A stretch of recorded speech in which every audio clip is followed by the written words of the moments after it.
If I can't have you, nobody will.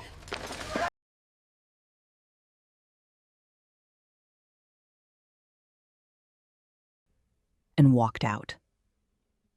Hours later, the door opened again. Naledi turned. Ethan walked in. With suitcases.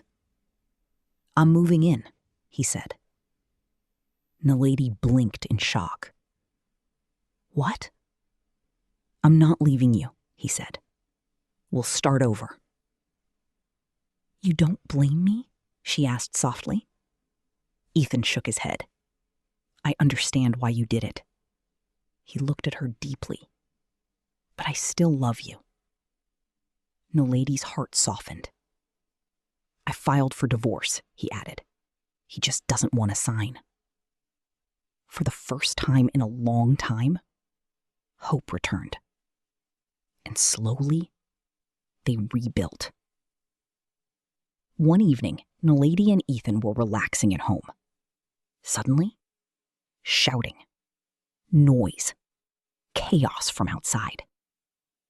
"What's going on?" Naledi asked. They stepped outside. Security guards were running toward their house. Then, crash! A car slammed into their gate. Naledi screamed. The gate collapsed. The car engine died. Smoke rose. And then, the driver's door opened. Ethan's husband, bleeding, injured, but standing. His eyes locked onto Ethan. "If I can't have you," he said, his voice shaking with madness, "no one will." Naledi's heart pounded violently. "I'll die right here," he continued, "and my blood will be on your hands." People gathered. Neighbors watching. Security trying to intervene. But the man fought everyone, like he had nothing left to lose. Ethan stepped forward. "I'm done with you," he said firmly. "I choose Naledi." In front of everyone. The husband froze. Something in his eyes changed. Not anger. Not pain. Something darker. He laughed, a slow, broken laugh. "You still don't get it, do you?" he said. Ethan frowned. "Get what?" The man looked at Naledi, then back at Ethan, and dropped the final bomb. "You think that was your baby?" Silence. Naledi's heart stopped. "What?" she whispered. The husband smiled weakly, blood running down his face. "Ethan can't have children." The world went quiet. Ethan stepped back. "That's not true." The husband laughed again. "You forgot what the doctor said years ago?" Naledi's hand started shaking. "No." The husband pointed at her. "That pregnancy," he said, "was never his." Naledi felt like she couldn't breathe. Ethan looked frozen. "Then whose child was it?" he whispered. The husband's smile faded into something cold. "That's the real question." Naledi's mind spiraled. Memories, moments, doubts, everything crashing together. And in that moment, her entire reality shattered. Because the baby she cried over, the baby she lost, might have been a secret far deeper than she ever imagined. After that night at the gate, when blood stained the pavement and secrets shattered the air, the police took Ethan's husband away. For the first time, he looked defeated, not angry, not powerful, just broken. Days turned into weeks. Lawyers got involved. Documents were signed. And eventually, he gave in. The divorce papers were signed. Just like that, a chapter ended. Ethan didn't waste time. The very next week, he sent a formal letter of intention to Naledi's family.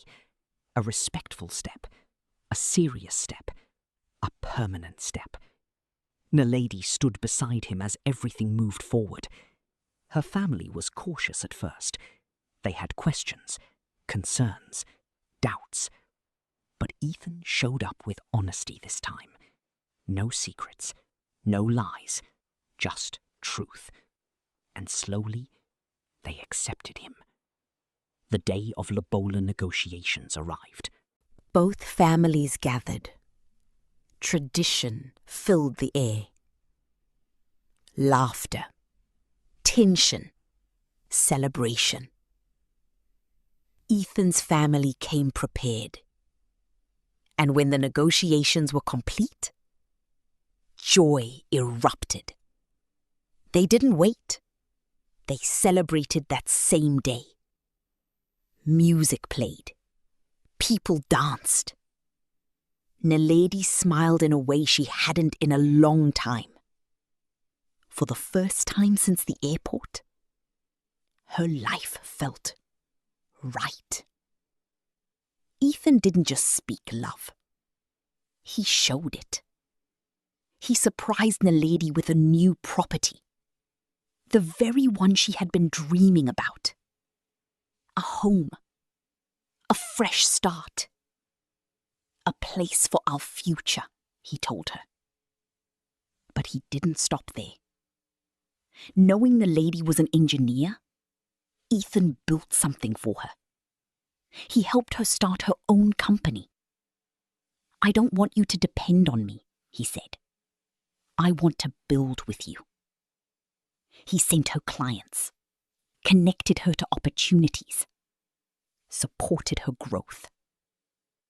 Naledi wasn't just loved, she was empowered. But not everything disappeared. Ethan's ex-husband refused to let go completely. He called Naledi again and again. Insults, threats, bitterness. You ruined my life, he would say. Naledi eventually changed her number. But he didn't stop. He moved to social media. Public posts, humiliation, accusations. Naledi blocked him. Then finally, she chose peace. She left social media completely. No more noise, she told herself. No more chaos. 2 years later, life had softened, healed, grown. Naledi stood in the bathroom one morning, staring at the pregnancy test in her hand. 2 lines. Her heart raced. Tears filled her eyes.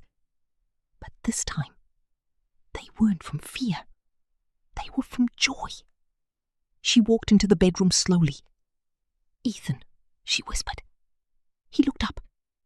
What's wrong? Naledi smiled through tears. We're having a baby.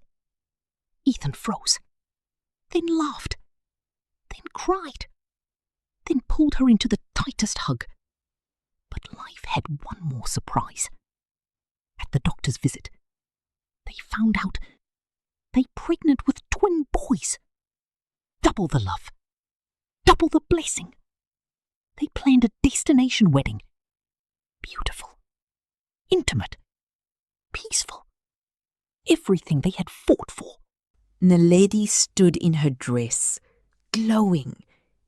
Ethan looked at her like she was the only person in the world. And for that moment, she was. The ceremony was perfect. The vows were real. The love was undeniable.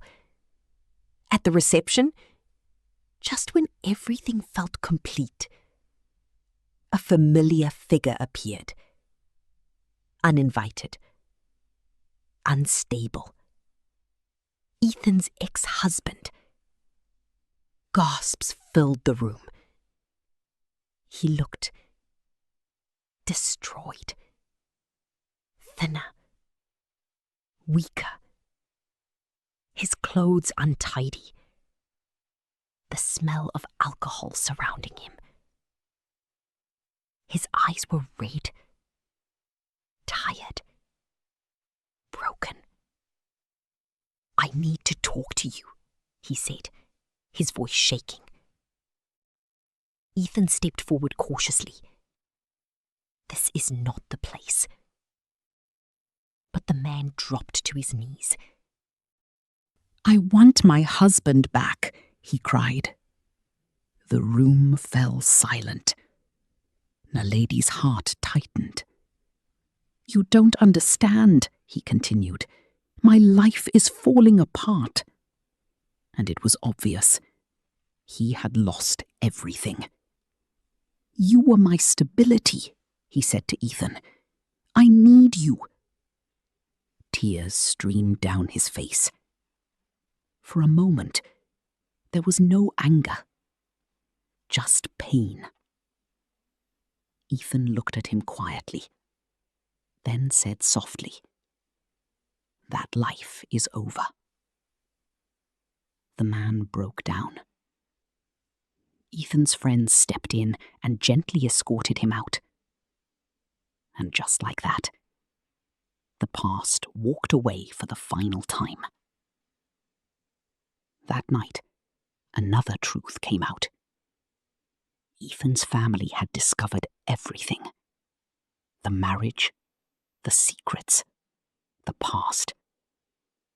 They were shocked, confused. They demanded answers. And for the first time, Ethan told them everything. No lies, no hiding. And though it was difficult, it brought freedom. Months later, Naledi gave birth to 2 beautiful baby boys. Healthy, strong, perfect. Ethan stood beside her, holding their sons with tears in his eyes. "This is everything," he whispered. Naledi smiled. Because after everything, the pain, the confusion, the loss, the truth, she finally had peace. A loving partner, a growing career, a family, and a home filled with real love. The end. If you loved this story, please hit the like button and subscribe for more.